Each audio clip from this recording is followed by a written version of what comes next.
Rutgers football plays USC for the first time in program history on Friday night in Los Angeles at the Coliseum on Fox.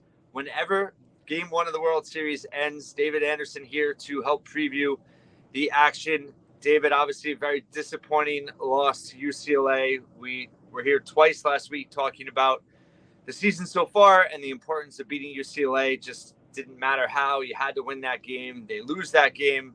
Now they go on short rest to the West Coast. Any initial thoughts on the result of that game and kind of where we are right now heading into Friday night? Obviously, just very disappointing, but you can see why I was probably the most apprehensive person heading into the game. I even picked UCLA in my survivor pool last week at Off Tackle Empire because I thought it was their best chance to win a game. Unfortunately, I mean, it was also an emotional hedge. I was hoping I was wrong and I would get kicked out of the survivor pool. But you just saw how, even with the heavy injury report, other teams in the Big Ten, even UCLA, have just guys they can put in the game that have physical ability, that even if their routes aren't perfectly crisp, even if they don't know what they're doing in terms of tackling, they can make an impact. This is how Rutgers did it under Schiano the first time around, but at a Big East level. They had better athletes than a lot of their opponents and were able to battle a lot of times. But right now what we're seeing, I mean, I mentioned in the UCLA game how many 4-star players they had on their roster. Well, now you're going against a team that has between 4 and 5 stars. They have, I think, 48 of them. So even when you hear USC talk about their, quote, lack of depth, they have guys whose floor is just so much higher just based on their physical ability. So, I mean, that's kind of the disappointing thing from a Rutgers standpoint is I think Mike Broadbent did a great job just in his initial postgame talking about how there's really 3 pillars. You've got talent, you've got coaching / scheme, and then you've got just overall effort and desire, basically. And I think from an effort and desire standpoint, that was kind of even with UCLA and Rutgers. You could even say at times I feel like Rutgers offense wanted it more than the UCLA defense. Then in terms of just players, obviously we talked about that when Rutgers doesn't have their best starters at 100%, and even Shannon talked about in his press conference. I mean, they were definitely disadvantaged in terms of personnel, even with all the injuries UCLA was dealing with. But then in terms of scheme and philosophy, both defenses pretty much got carved up by the offenses. It's just that Rutgers defense got carved up worse. And part of that was just poor tackling. I guess the last thing I'll say is and Desmond Igbinosun has been given a hard time for that missed tackle where he would have had the quarterback in the backfield. But how many other guys should have made that tackle? Yep. That's just mind-blowing. I watched that play probably 7 times in a row last night, trying to just break down what the heck was this? Because if you're giving up touchdowns like that, then nothing else matters, regardless of who the opponent is. And so I think that's the most discouraging from a defensive standpoint. And then there's another touchdown over the middle to Harden, I believe it was, in the slot. Yep. There was 4 guys around him. And I don't know if they didn't – somebody said it was a busted coverage. But, the safety had a shot at him. There's 2 guys trailing him, and then another defender who had passed him off who was also chasing. So, that was not necessarily you can't say it's an effort thing in the game, but maybe it was an effort thing in the preparation. Whether that's effort on the coaching staff or effort on the players, I don't know. But that was probably those 2 plays were the most egregious to me because that's the difference in the game, really. You could talk about the Berger touchdown also. You could talk, which was a 3rd down. They should have stopped them. You could talk about even though on that play, I think Abram Wright, next year he makes that play. Next game, he might even make that play. Whereas those other 2 touchdowns, that was just a complete breakdown by the team. And as we head into this next game, if Rutgers wants any chance of even keeping it close, they're going to have to be have prepared better, are playing harder, and just have discipline. And it's hard to It's hard to feel confident that they will, though we've seen this coaching staff bounce back before. Yeah, we've seen this program bounce back in ways that sometimes, we didn't expect it. This is a tall task for sure. Friday night, short rest. Shiano, like you said in his presser, talking about maybe he made some decisions in terms of playing people that were less than 100%, and he thought that they could represent better than they did. But he thought that they were better options at the time than the replacements, which also is kind of an indictment of your depth as well. I think he talked about the linebackers, being inconsistent and lacking playing time and needing that experience. And now the rest of the season, they need to show the lessons learned. I think there's a little bit of goalpost moving there, in terms of, and I get it, right? There's going to be coach speak at the beginning of the season and everything. But, you and I were very worried when Toure went down that this was going to be a problem. And I think he's right. We have to start to see some progress there. But the whole linebacker has been massive. And just in terms of those big plays you described in UCLA, they seemed to step slow. The angles were wrong. Everyone seemed out of sorts. It was like UCLA was running on sliding on ice on skates, and Rutgers had concrete blocks on their feet in terms of how they were moving. And you called it in the preview in terms of worried about Garbers, carving Rutgers up and just giving him too much time and space to find guys that with their speed athletes would be able to just run by Rutgers, and that's what they were able to do. And I don't know how much of it is an injury issue, how much of it is a talent issue. Is it just an overall lack of speed? Because you could argue back to the Howard game, there were some plays where Rutgers looked slow. So I think, and we brought this up last year about the fear of when they start to play more pass-heavy teams like these West Coast teams. We saw it with Maryland last year. Is the fundamental way that the Rutgers defense is built, is that the biggest issue here? Is it a lack of depth? Is it just injuries is too much? But as we pointed out, Wisconsin and UCLA, they've had a ton of injuries too, and they carved Rutgers up. I don't know. I mean, I guess overall, in terms of the defensive struggles, what is the biggest thing you point to in terms of what's going on? It's the combination of where those three things meet. They don't have the speed to overcome the lack of experience when you are not forcing the other team and dictating terms. So it's very Ash era in a sense of, and again, overall, this is not the Ash era. Don't get me wrong. They wouldn't even been in this game. This would have been the best game of the 2018 or 19 season if it were in those years. That's how bad those teams were. So let's just be clear on when I say this. But with the problem with Chris Ash's defense was actually not talent, especially when you saw how some of those same guys performed the second that Shiano got back, right? So that's one thing. But if you are not more talented or at least faster than your opponent, you can't be in this read and react type of defense. It doesn't work. And that is the same.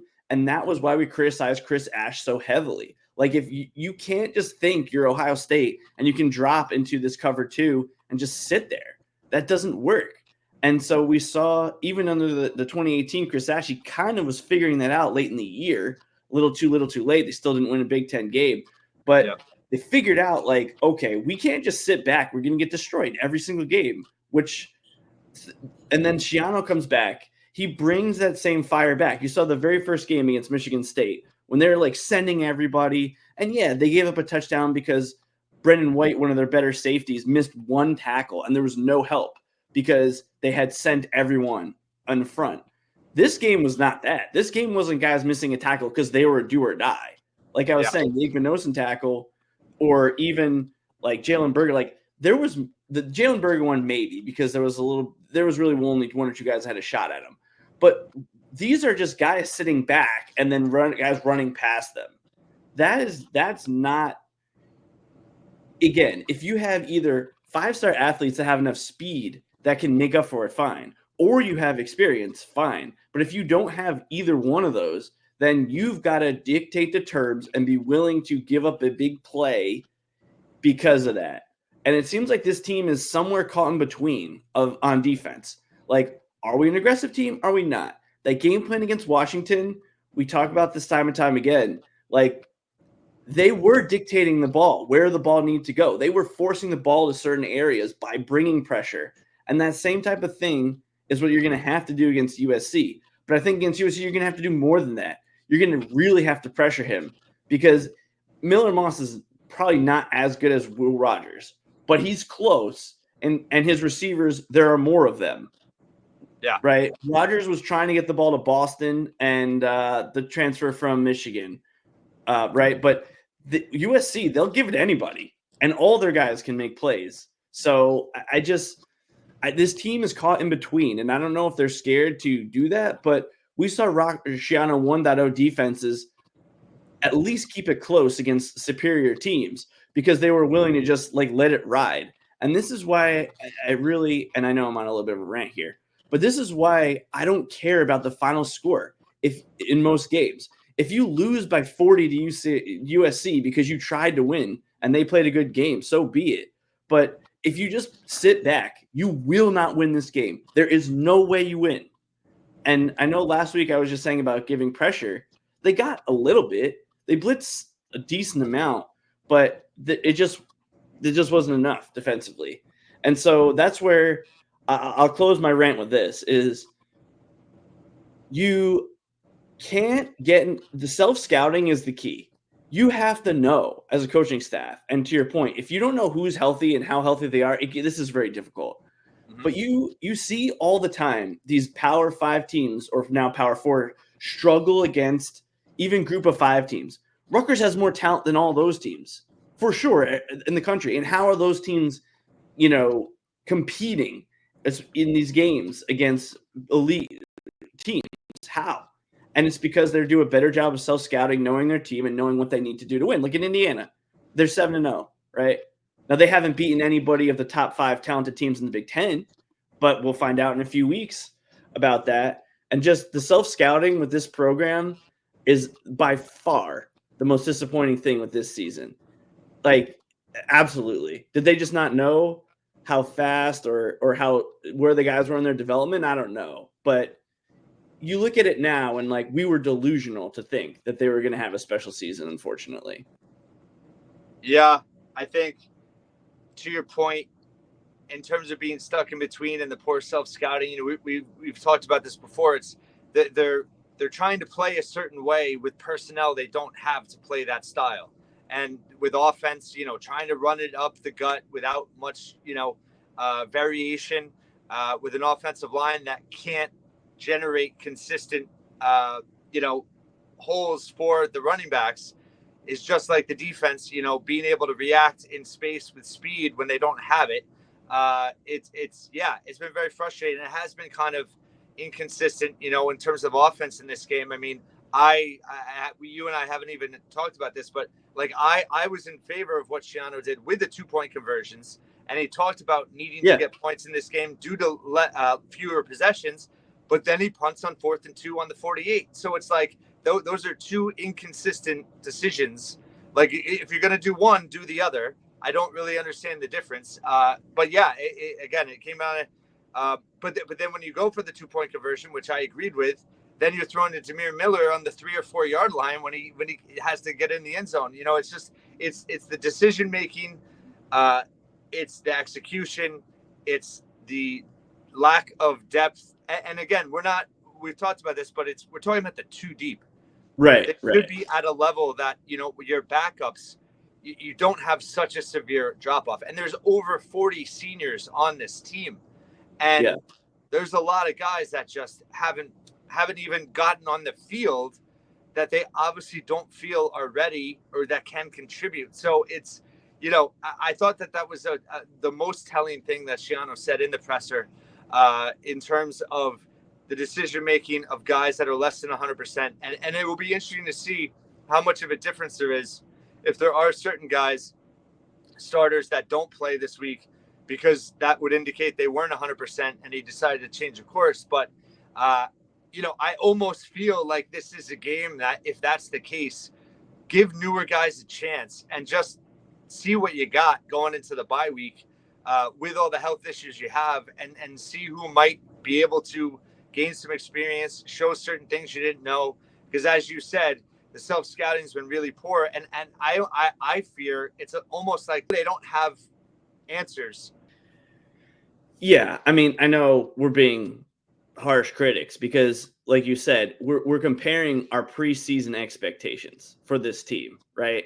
And even Shiano, or walking back, or like I said at the beginning of the season, I was not grading on a curve, and now it's like we're grading on a curve.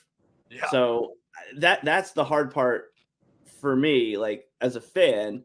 And again, like we talk about the media, I guess I would be considered media, right? But like I'm just a fan. I don't do this for anything other than I enjoy watching the games and I enjoy this team, right? I get nothing out of this other than just pain sometimes and joy when they play well. And so that's I guess where it's concerning, is that the average fan is just trying to ask these questions and trying to understand, like, okay, where does the coaching staff think we are, and just get honest answers to that. And now it seems like the ball, it's sliding a little bit.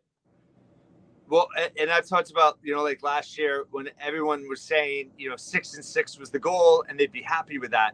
But then when you actually live through what a 6-6 season feels like, that there are plenty of downtime or down experiences. Moments. Yeah. Right. Where things don't go well. And I think, listen, I predicted them to start 4-4. I'm not shocked by their record, but it's more in which the way that they've played and lost. We knew they were going to have a ton of toss-up games going into the season. They're 2-2 now in one-score games, right. But there's certain things that are happening that seem to magnify bigger issues than we suspected there would be.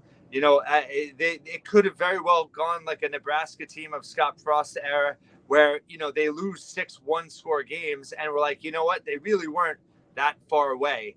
But you saw in every loss, they were far away in certain aspects. And then it changes week to week in where they're far away. And that's been what's so maddening in terms of they haven't been able to put it all together. And certainly injuries are a problem. But when you look at the two teams they just lost to, home favorites, back-to-back games, you're playing teams with double-digit players out for both of those teams. The hope should be that Rutgers is at a level where they can overcome that, and they aren't. And I think that is, aside from record and all of that, that's where the biggest disappointment is that some of the glaring issues they have, I think it was a reasonable expectation that those would be in the past. Again, if the record wasn't what we necessarily wanted it to be, but it's the way in which they're obtaining that record, I think that is so concerning, just in terms of overall the lack of depth that we've seen. When you pitch yourself as a developmental program and you're in the final cycle of your development for so many players. And again, we're not just talking about the starters. You have over 40 seniors on this team, and there's obviously been a ton of misses there. And you can't have a too deep that supports forward progress. I think there's a lot of questions that fairly are raised. And yes, we're longtime fans. We're frustrated. Shiano acknowledged longtime suffering fans in his presser. But at the same time, I think that when you're seeing what's happening in the Big Ten, and there's all kinds of factors, NIL and all that, and I've talked about that, and there's no transparency. So every situation is different. But I think if you look at Rutgers' situation, if you can honestly look at it and say, we expected more, and that's a reasonable expectation, and they're not meeting those expectations, regardless of record, I think that's where that frustration is really coming from, at least from someone like me, and I think yourself as well, if you agree. Yeah, I mean, there's kind of two things that, as this perfectly leads into talking about this next opponent with USC, right? One is, I don't like just looking at star ratings, and I've been bringing it up a lot the last couple of weeks, but I'm trying to illustrate for perspective. USC has like 50 guys that were 4-star composite rated players. Okay. How do you compete with that? You can beat them, right? They've lost games to teams with inferior talent. I mean, Minnesota is not that much different than Rutgers, right? For example. So you have to be buttoned up as a coaching staff. You have to have all these things lined up, which historically Rutgers has done a lot of times. But then the developmental program piece is that just because a guy was a 3-star when he came in, like Kyle Monangai was never going to play a lot as a true freshman. But a 3-star player that you can develop, and he is a better player if you did a good job initially identifying and then developing. That's a better player than, a true freshman 4-star, or even a 4-star guy who hasn't gotten a lot of reps potentially. And that's when we talk about developmental program. We haven't isolated this a lot in terms of our podcast, but that's what it means. It means that 3-star guy is more in tune. If he's a wide receiver, he's better at running routes. He's more likely to secure the ball when he's catching it. He's got more experience. He's more physically developed. He's a 22-year-old man, not an 18-year-old just with physical ability. And when you look at USC, right, they have a lot of these 4-star athletes, especially receivers. They're not catching the ball. They're dropping the ball. They're running the wrong route at the wrong time. They don't fight for some of those 50-50 balls that if they do fight for it, they're going to probably win potentially. They've got guys on defense who just don't want to tackle a lot of times. Like, that's how you win. It's not impossible. We've seen teams do it time and time and time again. I mean, they just lost to USC, or USC just lost to Minnesota, again, who's kind of around the same level of Rutgers, and earlier in their 3-year cycle, if we want to look at it like that. And so it can be done. But that's when you talk about development, that's what you expect. And that's probably where the struggle is. But that's also why, even if Rutgers has, I would say, no advantage in this game, not one on paper, 0. And so if you just look at it that way, like, they'll never win. But there are ways that teams, like in Rutgers' position, win these games every single week in college football. So that's the areas where you have to see improvement, development, and that's what's most concerning as a fan base, media, and probably to the coaching, is that you can't defeat these superior teams unless you are better in these other areas. And part of that is just that you're more experienced. You harp on the seniors. You're more experienced, older players can perform better than inexperienced guys on the other side. And so that's where, again, I don't think Rutgers has a single advantage in this game. Like, I got all my notes here. I can talk for a long time about the quarterback, the running back, all these things.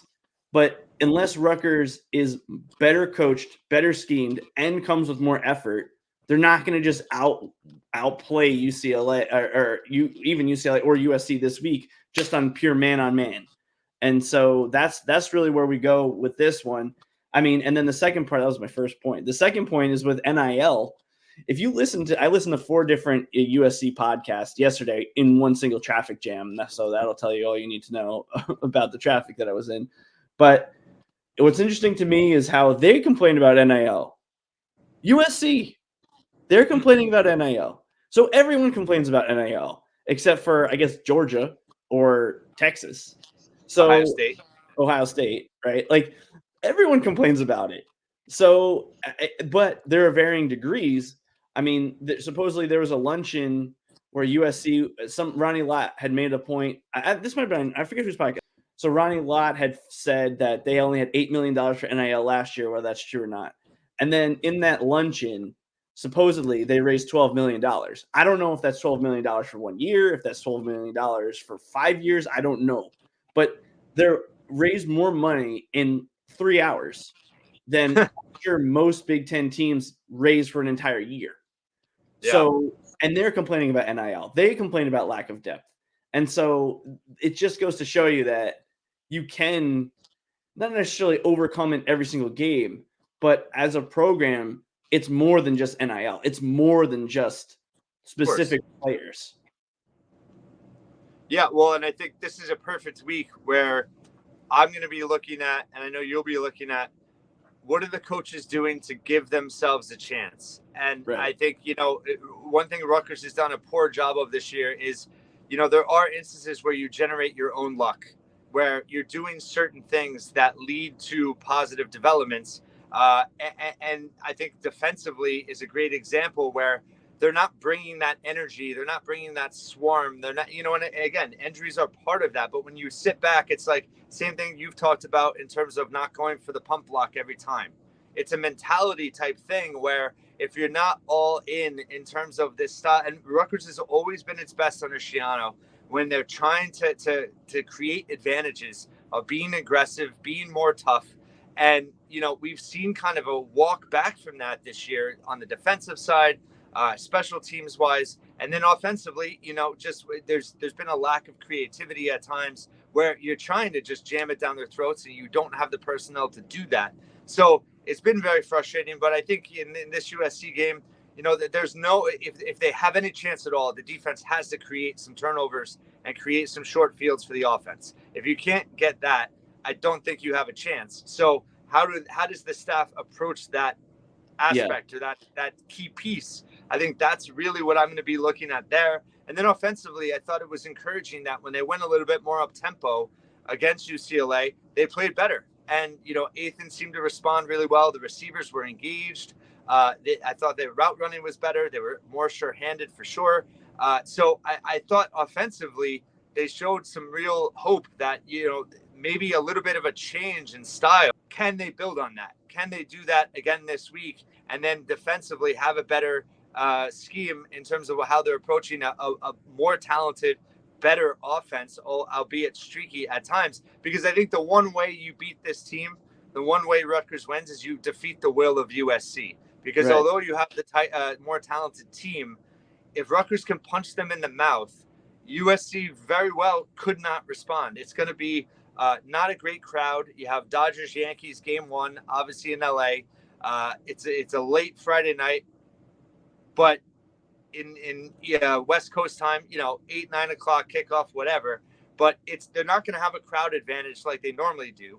And if Rutgers can just keep this close, there's a chance that they could have some breaks that can go their way. But if they don't coach that way, to your earlier point, they're not going to get there. So how are they going to do that?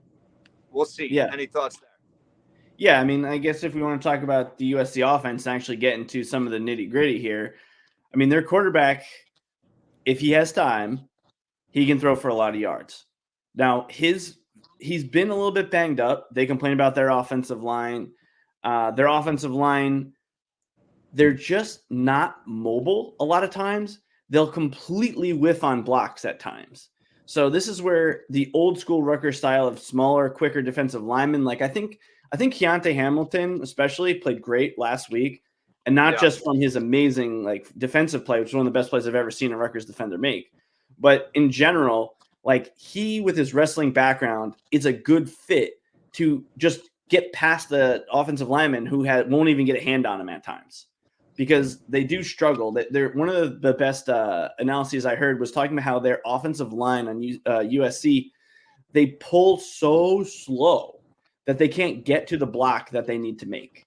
So if they're pulling linemen, then sometimes they're just so slow that they don't get to where they need to go. So there's a couple things you can do on that. One, you got to be ready in case they pull less linemen and they start doing more man-on-man blocking, right? Just block the guy in front of you type of stuff. If they do that, then what I think Rutgers needs to counterpunch with is try to even open up the middle for a second by pushing the lineman outside. Then their center and guard might go help. And then if you can have a delayed blitz coming from a linebacker or something, they might be wide open up the gut. I've seen USC give up sacks where the C's parted and the quarterback thought, okay, I'm going to run up the middle. And then all of a sudden, boom, he gets popped because the defense is counterpunching, and they basically cause that type of thing to happen. So, but you have to be ready for whatever they do. I do think USC is not going to pull their linemen as much because they've had so little success. They're big and not as mobile as they had hoped. But if they do that, you have a counterpunch. If they don't, you have a counterpunch. But all of that requires some linebacker blitzing for sure. The other thing I'll say about their quarterback is that he's not used to the same pressure that UCLA's quarterback is. So if you can just make it look like you have pressure, you'll force him into some bad decisions. So there's definitely ways to pressure them, and he'll just throw the ball away and be ready to fight another down, or he might throw it into traffic and get a turnover. So that's kind of where I see their quarterback and also their running back, very talented guy, but sometimes he just kind of sits down if he sees he might get tackled. He doesn't necessarily try to fight for broken tackles. So those are some of the things that I'm looking for in terms of what Rutgers might be able to do in this game. One thing we've noticed with tempo with opposing teams, UCLA obviously was much more pass heavy than run heavy. What are we looking at in terms of the Rutgers defense against USC in terms of their pass run ratio? So this is an area where it's also, you might see some significant changes in how USC approaches the game. Right now, they're second or third in pass attempts per game and overall pass attempts in the nation. Whereas, running, I think they're like 126th in terms of rushing attempts. And yet they're around the top 25 in terms of yards per rush. And so their fans are clamoring for them to run the ball more. Their offensive line, like I said, they're lacking lateral mobility. I think one of the reasons they're not running the ball more is they're not getting these pulling linemen like they want. But I do expect they will run the ball more against Rutgers. They're going to think that they can do that. The criticism is heavy. Lincoln Riley, though, does something that occasionally we see Kirk Soraka do on offense, which is the quarterback is trained, especially now with the new headset communication. They see a defense and they say, okay, we have a numbers advantage in the passing game, let's say on the right side. We're going to throw the ball to the right side, right? So you can kind of manipulate things and make them think like, okay, this is just what we do. It's an automatic pass to the right side. We have a numbers advantage, for example, which does two things. One, that's how you can force them out of their game plan to, quote, run the ball more or things like that, but also gives you an opportunity to be ready for, okay, we basically are telling them this is where they should throw the ball. And then you're not surprised when they throw it there, and then you flow everybody there. That's what basically Rutgers did against Washington, right? Is that they did a very good job scouting and knowing those type of things. So USC, it'll be interesting to see if they just decide, okay, just because we have that advantage, we should still run the ball here on 2nd and 6. And they have their marks, like I said. I mean, I think he's really good. But there are times where if he sees he's getting a tackle, he doesn't try to fight through it. He just tries to make sure he doesn't lose more yardage. And then their backup, Joyner, I mean, this guy is electric. There's a reason that he was like a 5-star recruit. This guy is so fast. But the reason he hasn't played more, I think he's only played like 10% of the snaps, is because they don't trust him as a receiver and they don't trust him to pass block. So basically they're saying, okay, we're not going to put him on the field because we don't trust him to do these things. And kind of to my first point, in certain situations, they're going to automatically pass. And so it'll be interesting to see how USC handles that. I mean, this is the type of guy where he can run a jet sweep and take it 75 yards untouched. So it'll be interesting how USC tries to handle this. But again, if their offense plays really well, they're going to score points. And then conversely, Rutgers is going to have to score some points to keep it close. Right, and that's a perfect transition. I mean, how do you think the Rutgers offense will approach this USC defense? I do think this is a type of game, if you do win it, you're going to have to get in the high 20s, low 30s to do it. What is your thoughts just in terms of that matchup, specifically the Rutgers offense versus the USC defense? So one thing that Rutgers has struggled with on their offensive line, and Todd White played better, as well as Gus Zielinskis had a nice bounce back last week, is when defensive tackles, when they line up somebody in the zero, like right head up on the center. USC doesn't really do that. They oftentimes have both their defensive tackles either on the guard or even on the outside shoulder of the guard. So they're basically saying, go ahead, run it up the middle for 3 yards, because that's kind of more of that Big 12 style of defense. Like, we don't care if you get yards. We just don't want you to get big plays, and we don't want to put ourselves in a situation where, you're beating us on the perimeter. And so their philosophy is kind of that. So if they give you that situation where both your guards can just kind of go straight ahead, and your center's got nobody head up on him, Rutgers does have to take those yards if they're available. Now, do we want Kyle Monungai taking a lot of hits like in the middle from guys like flying all over? No, I guess, but you have no choice in this game if he's going to be your primary ball carrier. So that's one of the things that's different, whereas like Rutgers really struggled against Nebraska and Wisconsin because they were putting a lineman head up on the center, and it was harder to control them. Whereas USC, they don't do that a lot. So that's one little wrinkle that they do defensively. Their defensive ends, I still believe, have 0 sacks on the season. So I don't know if they're going to do something to try to get those guys more pressure. I mean, they do get some pressure, but they really rely more on those defensive tackles kind of collapsing things. So that's another thing. And then a lot of times, like I said, especially if you watch the game against Minnesota, they just didn't want to tackle a lot of times. So if you combine that with some quick hitting run plays, and I think some of my comments last week were a little misconstrued about when I say tempo. I don't think Rutgers necessarily needs to run up to the line and hand it to the running back. What I mean is that when Shiano talks about how like the timing of a run play, snap it, hand it off, it almost feels like the amount of time it takes for the running back to get to the line is too consistent for Rutgers. It seems like they may have varied it a little bit, but that's where last year, if you remember, early in the year when they had Jayshon Benjamin in the lineup, there was plenty of plays where it was like, boom, it was like snap, boom, he's already through the line. Not like you're waiting for a block to set up.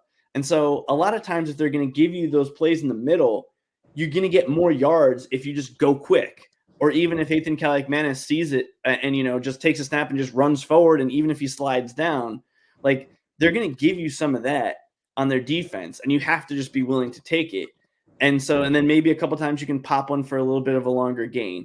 In the receiving game, you can throw quick hitters, but when I say that, like, but you have to make sure you block because their defensive backs are so fast. They're so agile. Some of these teams we talked about Rutgers playing earlier this year, if you get them running in a straight line, you can kind of run around the counter. These guys are too fast for that. You have to block it up well and just take what they give you and move on. Like you're probably not going to break a bubble screen for 60 yards. But if you have 3 guys on that side, receivers, and 2 of them are blocking, they might be able to block and allow you to get 6 or 7 yards on that. They might not get 100 because their safeties are fast. But you're going to have to just be willing to accept that. And that's one of the things where if I actually look at Coach Harasimiak when he coached Maine, that was one thing they did really well. That I know he's not coaching offense, but one of the reasons they were able to succeed with lesser talent when he was coaching Maine was their offense was able to do this, like take the available yardage, move on. And I think Shiraka knows how to do that if the players can execute. So there's some of those things, but if you throw a quick hitter and it's not accurate, like if it's very poorly thrown, your receiver is going to get walloped by a guy who's coming down from the second or third level. So yeah, there are these little advantages Rutgers might be able to have, but they're going to have to be really buttoned up with it. They're going to have to vary the cadence, the tempo, formations. If you let USC get comfortable on defense, they're gonna hit you hard. And they've been a much better defense than they were a year ago when they had some struggles. They got better coaching for sure. And even though their defensive ends aren't getting sacks, I mean, their defense is just getting gassed late. They're usually not struggling early, other than that Wisconsin game. Yeah, well, 2 points. One, in terms of receivers getting lit up by big hits. We're maybe skimming too much over the fact that Kyle Monungai went into that game against UCLA already questionable on the availability report, suffered that big hit in the first half. One of the best or the most impressive, guttiest performances we've seen in a Rutgers uniform in that second half. How healthy he is for this game is a huge question mark. And obviously it does seem like, based on what you're saying, that he does have the opportunity to have a big game, but they're going to need his best and they're going to need him to be as healthy as possible, short rest.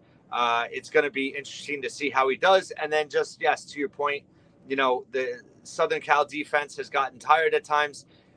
USC, the reason they've lost 4 of the last 5 is execution down the stretch, both offensively, making mistakes, penalties, turnovers, and the defense just not being able to get stops. So again, it's not rocket science. If Rutgers can keep this game close, they're going to have a chance to win, but can they keep up with the points in terms of USC? And again, going back to last week, how does the decision making, does it change? Is it the same? Is the approach the same? Are certain situations called differently? I think all of those things are, because yes, we all want them to win this game. We all, I think, probably safely agree it's a long shot. So I'm looking more at those kind of details in terms of because November is where the season's ultimately going to be defined.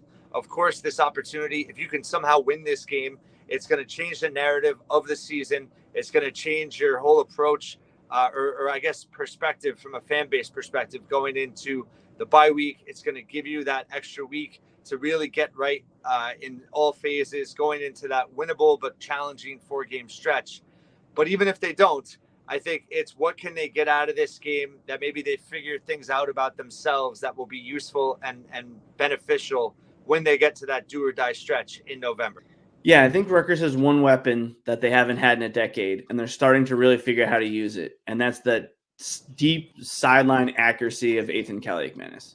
Mm-hmm. And yes, he hit one of those plays to Ian Strong fairly early in the game, but it was a very contested catch. The safety was there right away. Whereas once Rutgers was having more success in the middle of the field and it was pulling those safeties up, there weren't much more challenge to defend it. So you saw a couple more of those plays late, especially that one to KJ Duff, who's not even a burner from a speed standpoint. And so I think that, again, everything is like punch, counter punch, punch, counter punch. So you can't if you just try to throw those deep sideline passes early, if the timing's perfect, you might hit it. But their safeties are fast. I mean, really fast. And so they have cornerback speed, basically. And so you have to punch some other way first before you try to rely on that. But just like we saw with Gary Nova, a perfectly executed down the sideline pass is devastating. It can get a lot of air yards.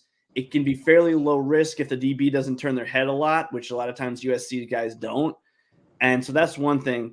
And then the other one is just this reminds me a lot of the 2004 Rutgers game against Michigan State in terms of maybe they win that game 2 out of 10, but they did win that day.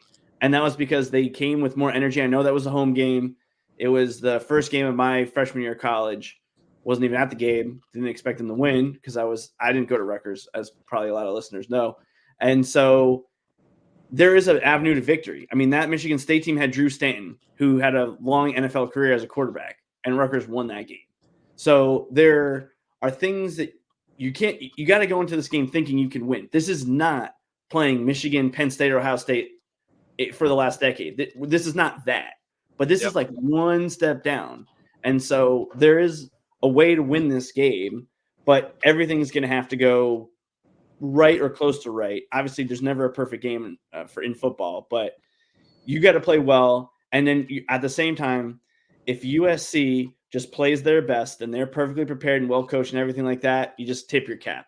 But I think, like I said last week, there's no moral victories against UCLA. Zero. There was none. This game is slightly different, and not necessarily in terms of a moral victory, because I know Shiano's not going to look at it that way. But there are things you can do in this game that will make you, your players, your coaches, your fan base feel confident that the ship can be righted in the last 4 games, which, again, you have to get to 6 wins. I mean, Larry Kay had a good explanation of why that is so important. But if they get absolutely demolished by a team that has been struggling, there's not going to be a lot of confidence. And for this team to right the ship after the break, there does have to be some confidence. They need players and coaches to buy into the fact that, like, we can turn this around. And so you saw the offense do it a little bit last week. Defense has had some other good games, not last week. So hopefully there's some things you can do in this game for building blocks and put yourself in a position, and then people will feel like, okay, they're going to buy in for those last 4 games. USC is in the same situation.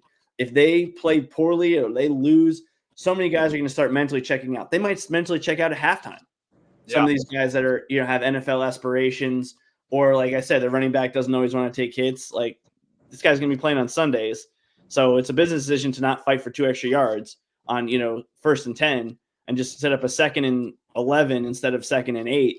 And so, you've got to figure out whatever that is inside. And I don't know if there's certain players that are the guys on the team that bring that energy all the time. I don't know if it's, like Tyrone Powell.